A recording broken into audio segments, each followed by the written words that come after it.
बहुत समय पहले की बात है। पृथ्वी के बाहर अंतरिक्ष पर हजारों छोटे छोटे गोले घूम रहे थे। उनमें से एक गोला था परीलोक का। परीलोक में सभी परियां हंसी खुशी से रह रही थी। परीलोक की दुनिया पृथ्वीलोक से बिल्कुल अलग थी। सभी परियों के पास जादुई पंखों की शक्ति थी, जिस वजह से सभी परियां अपनी जादुई शक्तियों के इस्तेमाल से हंसी खुशी से रह रही थी। उसी परीलोक में एक माया नाम की गरीब परी रहती थी, जिसके पास बाकी परियों की तरह जादुई पंख की शक्तियाँ नहीं थी।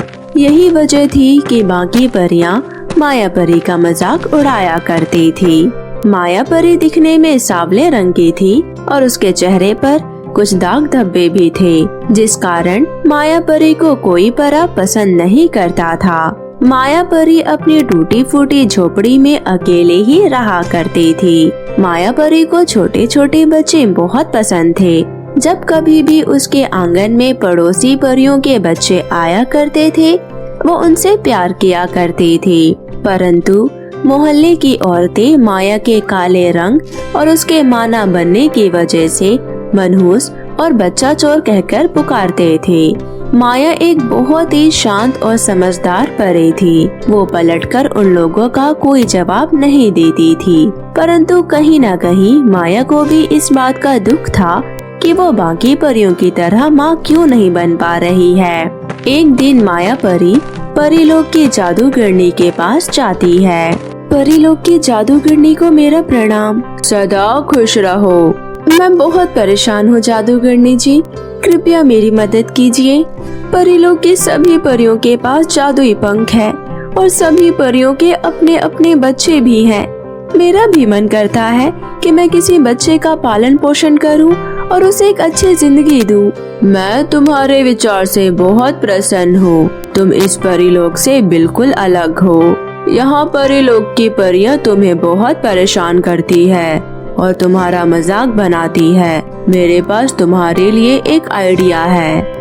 हमारे परीलोक से हजारों किलोमीटर दूर एक पृथ्वीलोक है। तुम वहाँ जाकर कुछ दिन बिताओ। क्या पता तुम्हें वहाँ अच्छा लगे और तुम आगे की जिंदगी अच्छे से बिता सको। मैं तुम्हें वहाँ पहुँचाने में तुम्हारी मदद कर सकती हूँ, लेकिन परीलोक से बाहर जाने के लिए तुम्हें रानी परी की इजाजत लेनी होगी। रानी परी से पृथ्वीलोक पर जाने की इजाजत ले आओ तो मैं तुम्हारी कुछ मदद कर सकती हूँ। इतना सुनकर माया परी के दिल को जरा तसल्ली मिलती है और वो रानी परी के पास चली जाती है। परीलोक की रानी को मेरा प्रणाम। कहो माया परी, आज तुम्हारा इस राजमहल में कैसे आना हुआ?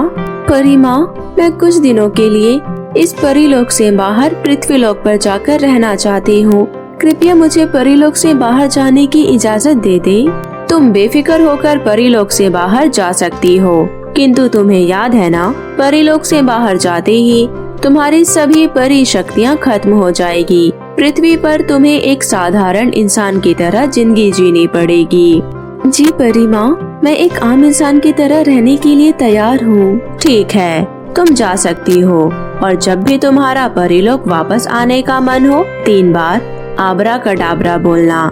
तुम परीलोक वापस आ जाओगी। माया परी रानी परी की इजाजत लेकर जादूगरनी के पास पहुंच जाती है। आओ माया, ये देखो, ये मेरा जादुई हवाई उड़ान यंत्र है। ये यंत्र तुम्हें बहुत कम समय में पृथ्वीलोक पहुंचा देगा। इतना कहकर जादूगरनी ने उसे जादुई हवाई यंत्र में बिठाकर पृथ्वीलोक के लिए विदा कर दिया। अंतरिक्ष यात्रा करते हुए थोड़े समय बाद माया परी पृथ्वी पर आ जाती है। हवाई यंत्र उसे एक जंगल में छोड़ देता है और स्वयं वहाँ से अदृश्य हो जाता है। माया परी उस सुनसान जंगल में बिल्कुल अकेली थी और वहाँ बड़े बड़े जंगली जानवरों को देखकर माया परी को बहुत डर लगने लगता है, क्योंकि माया परी के पास उसकी एक भी जादुई शक्तियाँ नहीं थी, इसलिए वो कुछ नहीं कर सकती थी। जंगल से लकड़ियाँ इकट्ठा करके माया परी अपने लिए एक कच्चा घर बना लेती है और उसी में जंगल से फल व सब्जियां लाकर खाया करती थी। एक दिन माया परी जंगल से लकड़ियां लेने जा रही थी कि तभी उसकी नजर एक पेड़ के नीचे रोते हुए 2 बच्चों पर जाती है। पास जाकर माया देखती है कि वे 2 इंसानी बच्चे हैं और उन्हें कोई यहाँ लावारिस छोड़ गया है। माया आसपास उनके माता पिता को ढूंढने की कोशिश करती है, परंतु वहाँ कोई नहीं होता।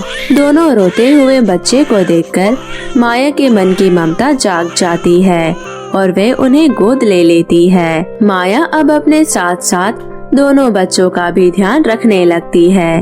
माया दोनों की जरूरतों को पूरा करती थी। माया दोनों बच्चों के प्यार में इतना खो जाती है कि वो वापस परीलोक जाना भूल जाती है। माया दोनों बच्चों का हंसता खेलता चेहरा देखकर दोनों का नाम खुशी और मुस्कान रख देती है। माया परी सभी मुश्किलों को पार कर जैसे तैसे अपने बच्चों को बड़ा कर देती है और आज मुस्कान और खुशी दोनों 18 वर्ष के हो जाते हैं। माया परी को परीलोक छोड़े पूरे 18 वर्ष हो चुके थे। परीलोक की रानी इस बात से चिंतित थी कि 18 वर्ष हो चुके हैं और पृथ्वीलोक से माया परी का कोई संदेश नहीं आया। रानी परी अपने 2 सैनिकों के साथ पृथ्वीलोक के लिए रवाना हो जाती है। पृथ्वीलोक पर पहुंचकर रानी परी देखती है कि किस तरह मेहनत मजदूरी करके माया परी 2 बच्चों का पालन पोषण कर रही है। रानी परी माया परी को अपने पास बुलाती है। माया परी रानी परी के पास आकर उनको प्रणाम करती है। क्या बात है माया परी, तुमने इतने सालों तक कोई संदेश नहीं भेजा परीलोक में और तुम परीलोक वापस भी नहीं आई। क्षमा कीजिए रानी परी, परंतु मैं अपने 2 बच्चों के साथ यहाँ पृथ्वीलोक पर ही रहना चाहती हूँ। क्या ये तुम्हारे बच्चे हैं? परंतु ये तो इंसानी बच्चे लग रहे हैं। तभी माया परी सारी कहानी परी को बताती है और ये सभी बातें पीछे खड़े खुशी और मुस्कान भी सुन लेती है। वे दोनों अपनी माँ से गुस्सा हो जाती हैं और कहती हैं, आपने हमें धोखा दिया। आप हमारी माँ नहीं है, बल्कि आप तो एक परी है। हमारी असली माँ बाप कौन है? मैं ही तुम्हारी माँ हूँ। मुझे जरा समय दो, मैं तुम्हें सब समझा दूंगी। हमें कुछ नहीं सुनना। तुमने हमें इतने सालों तक अपने पास हमारे माँ बाप से दूर रखा। अब हम एक पल भी और तुम्हारे साथ नहीं रहना चाहते। इतना बोलकर खुशी और मुस्कान गुस्से में जंगल से बाहर गांव की तरफ अपने माँ बाप को ढूंढने चले जाते हैं। तभी खुशी और मुस्कान को अकेला सड़क पर देखकर गांव की एक चालाक औरत उनके पास आती है। प्यारे बच्चों, तुम यहाँ अकेले सड़क पर क्या कर रहे हो और तुम्हारा घर कहाँ है? तभी खुशी और मुस्कान सारी कहानी उस चालाक औरत को सुना देती हैं। रोते नहीं, आओ मेरे प्यारे बच्चों। खुशी और मुस्कान, मैं तुम्हारी माँ हूँ। तुम्हारे पैदा होते ही कोई आदमी तुम्हें चुरा कर ले गया था। अब तुम मिल गई हो तो तुम हमारे साथ ही रहना। खुशी और मुस्कान को निर्मला की बातों पर यकीन हो जाता है और वो उसे अपनी असली माँ समझकर उसके पीछे पीछे चली जाती है।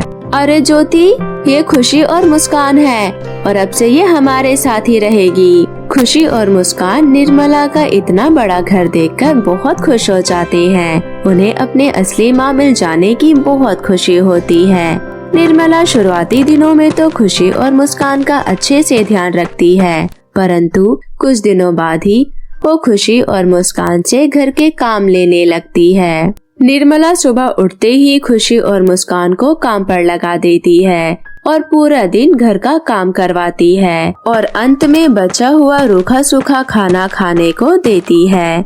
खुशी और मुस्कान को अपने ऊपर इतना अत्याचार होते देख अपनी पुरानी माँ माया परी की याद आ जाती है। मुस्कान बहन, ये हमारी असली माँ हम पर कितना अत्याचार करती है। हमसे पूरा दिन घर का काम करवाती है और अंत में बचा कुचा खाना देती है।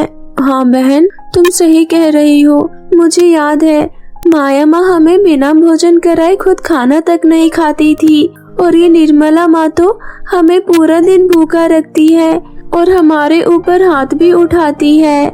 हाँ बहन, परंतु हम अब कुछ भी नहीं कर सकते। अब हमें अपने सगी माँ मिल गई है ना, तो हमें यहीं रहना पड़ेगा। ऐसी ही बातें करते करते दोनों बहनें सो जाती हैं। ऐसे ही दिन निकल रहे थे और एक दिन ज्योति बेटी, देखा तुमने अपनी माँ का दिमाग? किस तरह मैंने उन दोनों बेवकूफों को झूठ मूठ बोलकर उन्हें फ्री की नौकरानी रख लिया। उन्हें क्या पता कि उनकी असली माँ कौन है। इसी तरह दोनों बातें करते हैं और हंस रहे होते हैं। खुशी ये सब सुनकर बहुत उदास हो जाती है और निर्मला की नजरों से बचकर ये बात मुस्कान को बताती है। दोनों बहनें निर्मला के घर में फंस गई थी और अब उन्हें माया की बहुत याद आने लगती है। दोनों बहनें माया को याद करते हुए बहुत तेज तेज रो रहे होते हैं कि तभी वहाँ माया प्रकट हो जाती है। मेरे प्यारे बच्चों, तुम्हें रोने की कोई आवश्यकता नहीं है। तुम्हारी माँ हमेशा तुम्हारे साथ है। परीलोक के नियमों के हिसाब से अब मैं 18 वर्ष से ज्यादा पृथ्वी पर नहीं रह सकती, इसलिए अब तुम दोनों को एक साथ मिलकर ही रहना पड़ेगा। तुम्हारे अच्छे जीवन और उज्जवल भविष्य के लिए मैं तुम्हें ये जादुई 2 हेयर बैंड देकर जा रही हूँ। इनसे तुम अपनी जरूरत का कुछ भी सामान मांग सकती हो।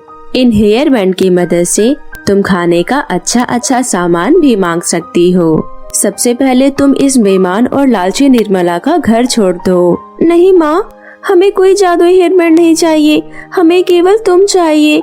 हम अपनी माया माँ के साथ ही रहना चाहते हैं। खुशी बेटा, मैं भी तुम दोनों को छोड़कर नहीं जाना चाहती, परंतु मेरे भी कुछ नियम हैं और अब तुम दोनों बड़े भी हो गए हो। मैं तुमसे वादा करती हूँ कि मैं तुमसे मिलने हर महीने आया करूँगी। अपना ध्यान रखना। इतना कहकर माया वहाँ से गायब हो जाती है। खुशी और मुस्कान भी अपनी माँ की बातों को याद करते हुए मौका देखकर निर्मला का घर छोड़ देते हैं और जादुई हेयर बैंड की मदद से हंसी खुशी से रहने लगते हैं। तो मेरे प्यारे दोस्तों, कैसी लगी आपको मेरी ये कहानी? मुझे कमेंट करके जरूर बताएं और इसे अपने दोस्तों के साथ भी शेयर करें। और हाँ दोस्तों, अगर आपने अब तक मेरे चैनल को सब्सक्राइब नहीं किया है तो जल्दी से नीचे लाल बटन दबाकर अभी सब्सक्राइब कर ले। तो मिलती हूँ मैं आप सभी से फिर किसी नई कहानी के साथ। तब तक आप अपना ध्यान रखें। बाय बाय दोस्तों।